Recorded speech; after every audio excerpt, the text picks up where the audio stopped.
supermarket and make them to sell them. So we want to tell them to ask support, to use your voice to speak up. And that's something we also immigrant family really lacking. And they feel prideful to do that. We help them to solicit donation to the nonprofit they want to donate to.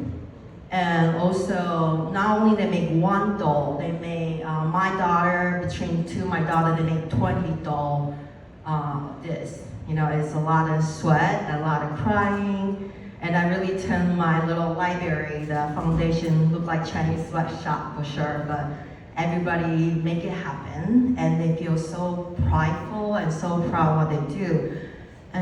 And so we end up able to solicit $2,000 donation to the Ronald McDonald's house.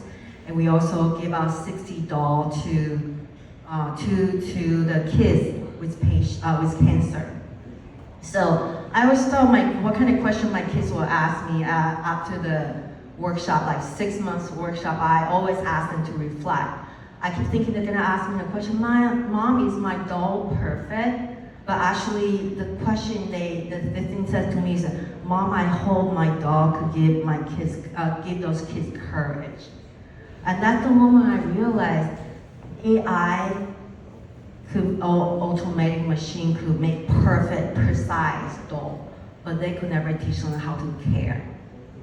This is something we will never be able to take away because we make effort to. We need to teach them how to be a human.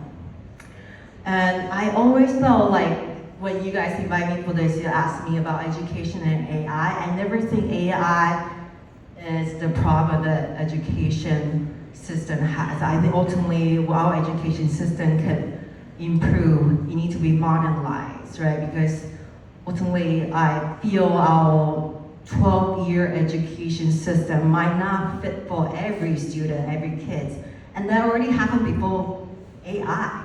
Before AI, we already know there's some kids are neurodivergent, right? Or immigrant family who just have a hard time keeping up with the language. Or some kids are more creative, or even kids just have more entrepreneurial mindset.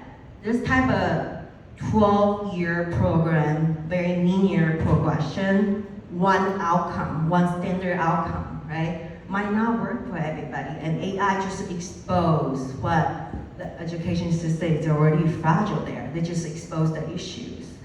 Ultimately, it's really how can we redesign education, redesign the product.